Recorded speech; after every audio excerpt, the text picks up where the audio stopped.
Bagaimana jika hidup yang kau impikan tiba-tiba direnggut dan digantikan dengan kenyataan pahit yang tak pernah kau bayangkan? Bisakah cinta tumbuh di antara keterpaksaan? Atau justru berubah menjadi luka yang tak tersembuhkan? Temukan jawabannya di akhir video. Namun sebelum kita mulai kisahnya, silahkan ketik di kota mana sobat menonton video ini. Saya akan sangat senang mengenal sobat sekalian. Mari kita mulai kisahnya. Di sebuah desa terpencil bernama Desa Sukamaju, yang terletak di Kabupaten Purworejo, hiduplah seorang gadis bernama Laila. Usianya baru menginjak 19 tahun, dengan wajah cantik alami dan senyum yang selalu menghiasi bibirnya. Namun, nasib berkata lain. Hidup yang ia impikan penuh kebebasan dan cinta harus terhenti di hadapan keputusan keluarganya. Sebuah perjodohan yang tidak ia inginkan. Laila dipaksa menikah dengan seorang pria tua bernama Pak Rahman, seorang saudagar kaya yang sudah berusia 65 tahun. Pria itu memiliki segalanya, rumah besar, ladang luas, dan harta melimpah. Namun yang tidak dimilikinya adalah seorang pendamping. Perjodohan ini bukan tanpa alasan. Keluarga Laila yang miskin terjerat utang pada Pak Rahman, dan satu-satunya cara melunasinya adalah dengan menyerahkan Laila sebagai istri. Saat kabar ini tersebar di desa, berbagai reaksi pun muncul. Beberapa tetangga berbisik penuh kasihan, sementara yang lain justru tertawa sinis, membayangkan bagaimana seorang gadis muda akan hidup dengan pria yang sudah jauh melewati masa mudanya. Ada juga anak-anak yang usil, mulai menggodanya saat ia lewat, berteriak, "Laila, nanti kamu jadi nenek sebelum waktunya." Laila hanya bisa menggigit bibir, menahan amarah dan kesedihan yang berkecamuk dalam hatinya. Ibunya berusaha menenangkannya, mengatakan bahwa ini adalah keputusan terbaik untuk keluarga mereka. Namun, di dalam hati, Laila merasa seperti seekor burung yang dipaksa masuk ke dalam sangkar emas. Mewah, tetapi tetap saja terkurung. Malam sebelum pernikahan, air mata Laila jatuh tanpa henti. Ia duduk di sudut kamar, memeluk lututnya erat seolah berharap bisa menghilang begitu saja. Lampu minyak yang temara menerangi wajahnya yang basah oleh air mata. "Ibu, aku tidak ingin menikah dengannya. Aku ingin menikah dengan seseorang yang kucintai," isaknya. Suaranya bergetar penuh kepedihan. Ibunya, yang duduk di tepi tempat tidur dengan mata sayu, hanya bisa menghela napas panjang. Ia meraih tangan Laila, menggenggamnya dengan lembut. "Nak, hidup tidak selalu tentang cinta. Kadang, kita harus berkorban untuk keluarga." Kata-kata itu terdengar datar, seolah ia sendiri tidak yakin dengan ucapannya. Namun, Laila tahu bahwa ibunya tidak memiliki pilihan lain, sama seperti dirinya. Terdengar suara adik-adiknya berlarian di luar, tertawa ceria tanpa tahu beban berat yang sedang ditanggung oleh kakak mereka. Seekor kucing masuk ke dalam kamar dan mulai bermain dengan ujung selendang Laila, membuat gadis itu tersenyum samar meski hatinya masih perih. Namun, senyum itu hanya bertahan sekejap, karena ia tahu, keesokan harinya hidupnya tidak akan sama lagi. Hari pernikahan tiba. Laila berdiri di samping Pak Rahman dengan gaun pengantin sederhana yang dijahit oleh ibunya sendiri. Gaun itu indah, namun bagi Laila, rasanya seperti seragam hukuman yang mengikat kebebasannya. Sepanjang prosesi, ia hanya menundukkan kepala, matanya kosong, seolah-olah jiwanya telah pergi meninggalkan tubuhnya. Orang-orang desa berbisik pelan, sebagian kasihan, sebagian lagi menahan tawa kecil melihat perbedaan usia mereka yang begitu mencolok. Saat akad diucapkan, suara Pak Rahman terdengar mantap dan berwibawa, sementara Laila hanya menjawab dengan suara hampir tak terdengar. Bahkan penghulu sempat mengulang pertanyaan, membuat beberapa tamu tertawa kecil. Salah satu anak kecil yang berdiri di dekat meja akad membisikkan sesuatu ke temannya. "Pasti nanti malam Pak Rahman ketiduran duluan sebelum pengantinnya." Ibunya buru-buru menariknya agar diam. Bagi lelaki tua itu, Laila adalah hadiah terakhir dalam hidupnya, seorang istri muda yang akan menemani sisa hari-harinya. Namun, bagi Laila, hari itu seperti gerbang menuju kehidupan yang tidak pernah ia inginkan, dan ia hanya bisa berharap ada keajaiban yang akan mengubah takdirnya. Malam pertama tiba, Laila hanya duduk di tepi ranjang, membelakangi Pak Rahman. Udara malam yang dingin merayapi kulitnya, tapi itu bukan alasan tubuhnya menggigil. Ia memeluk dirinya sendiri, seolah berusaha menciptakan benteng tak kasat mata di antara mereka. Pak Rahman, yang telah duduk di kursi kayu di sudut kamar, hanya menatap punggung Laila dengan tatapan sabar. Ia tidak berkata apa-apa, hanya menghela napas pelan. Laila menggigit bibirnya, mencoba menahan gejolak di hatinya. "Aku tidak mencintaimu," ucapnya akhirnya dengan suara bergetar. Sejenak, keheningan melingkupi ruangan. Di luar, suara jangkrik terdengar bersahutan, mengisi kekosongan yang terasa semakin berat di antara mereka. Tiba-tiba, suara kecil perut Laila yang keroncongan terdengar jelas di tengah keheningan. Laila menutup wajahnya dengan kedua tangan, malu setengah mati. Pak Rahman tersenyum tipis, lalu bangkit dari kursinya. Aku rasa, cinta memang belum tumbuh, tapi setidaknya, kita bisa mulai dari semangkuk mie telur dulu, katanya sambil berjalan keluar kamar, meninggalkan Laila yang masih diam, namun kini dengan bibir yang sedikit melengkung ke atas. Hari-hari berlalu dengan lambat bagi Laila. Setiap pagi, ia terbangun dengan rasa enggan, menjalani rutinitas sebagai istri dari pria yang tak pernah ia bayangkan menjadi pasangannya. Namun, di balik bayang-bayang keterpaksaan, ia mulai melihat sesuatu yang berbeda dari sosok tua itu. Pak Rahman bukan pria jahat. Ia tidak pernah memaksakan kehendaknya, tidak menuntut lebih dari apa yang bisa Laila berikan. Saat Laila menghindari kontak mata atau berbicara hanya seperlunya, Pak Rahman hanya tersenyum dan tetap memperlakukannya dengan lembut. Setiap pagi, ia akan menyiapkan secangkir teh hangat untuknya sebelum berangkat ke ladang, meninggalkan secari kertas dengan tulisan tangan yang canggung. Jangan lupa makan, ya. Terkadang, sikapnya yang kebapakan justru membuat Laila merasa serba salah. Pernah suatu kali, ketika ia sedang memasak sayur benip, Pak Rahman dengan santai duduk di bangku dapur sambil mencoba membantu mengupas bawang. Awalnya, Laila tidak terlalu memperhatikan, sampai ia mendengar suara plok berulang kali. Saat ia menoleh, ia mendapati Pak Rahman lebih banyak menjatuhkan bawang daripada mengupasnya. Lantai dapur sudah penuh dengan kulit bawang yang berserakan. Ah, maaf, Laila, tangan tua ini sudah tak setangkas dulu, katanya sambil tertawa kecil. Wajahnya penuh rasa bersalah. Laila menatapnya dengan ekspresi antara kesal dan geli. Pak, kalau begini caranya, saya bisa lebih cepat kalau kerja sendirian. Ini bukan bantuin namanya, malah bikin kerja 2 kali, ujarnya dengan nada setengah bercanda.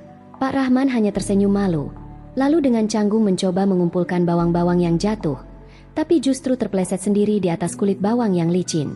Laila terkekeh pelan, menahan tawa agar tidak terlalu terlihat menikmati kejadian itu. Melihat wajah polos suaminya yang tetap berusaha membantu meskipun berakhir merepotkan, membuat hatinya mulai sedikit luluh. Pak Rahman selalu memastikan kebutuhannya terpenuhi.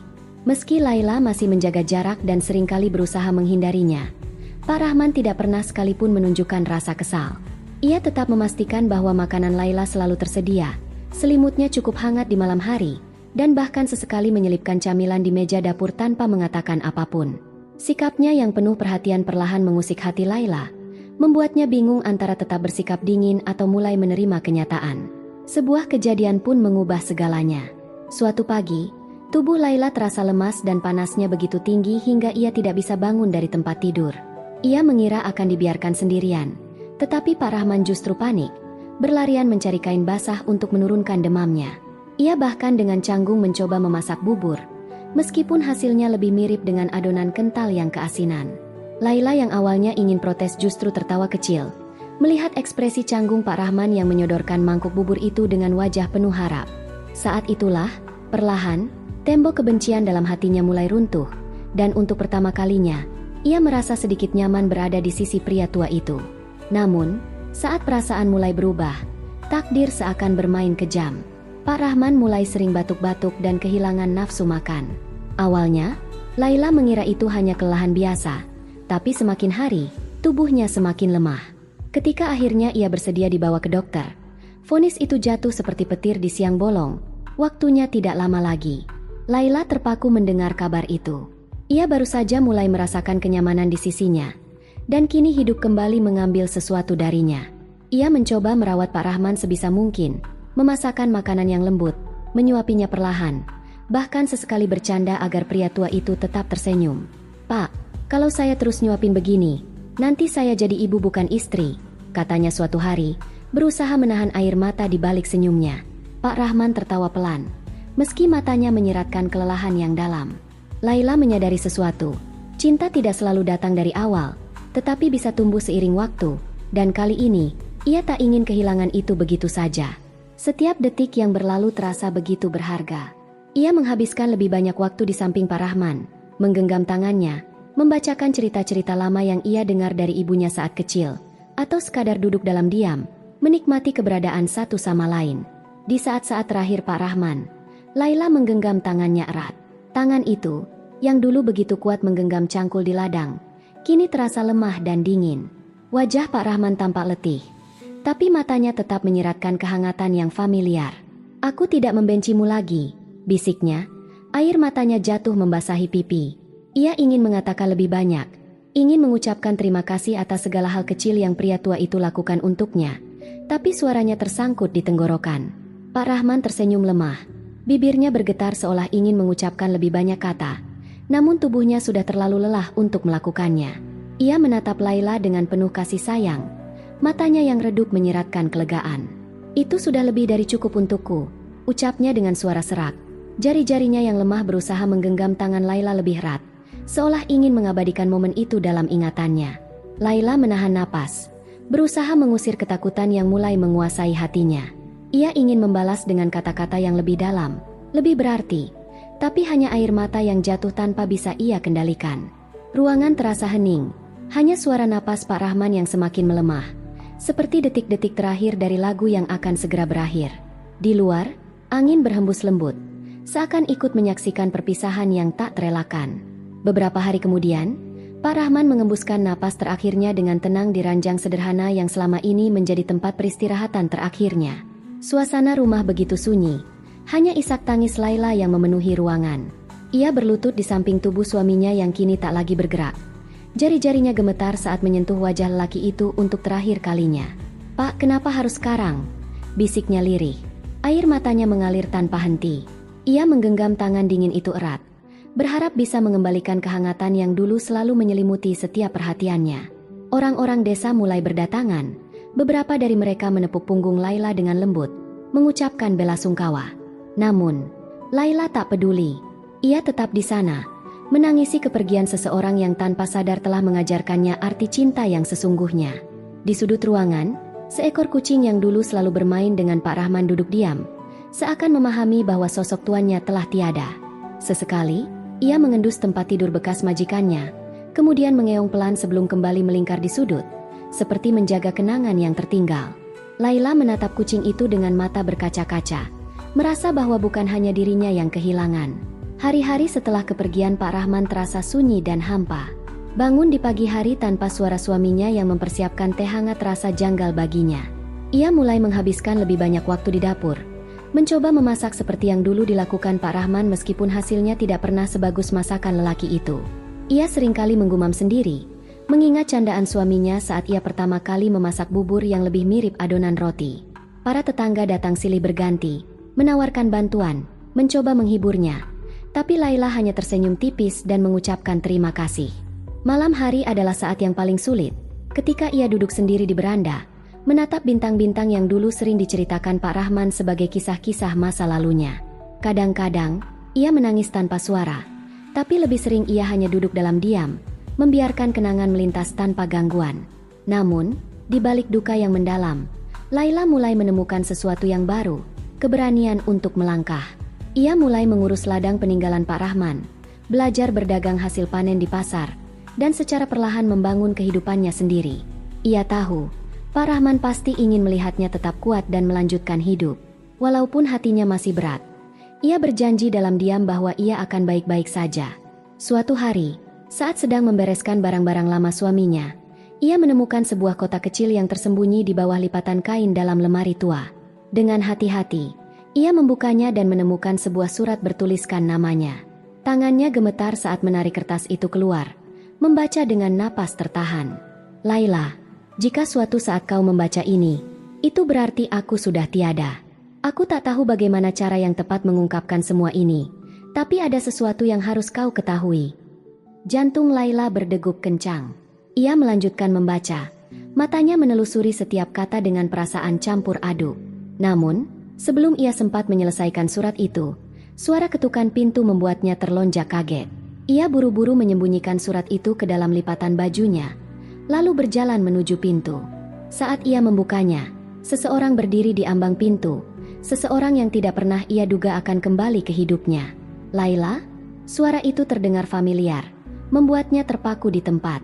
Laila menatap wajah pria itu dengan mata membesar. Bibirnya terbuka tapi tak ada kata yang keluar. Dalam sekejap, semua yang ia kira telah selesai kembali menghantamnya dengan cara yang tak terduga.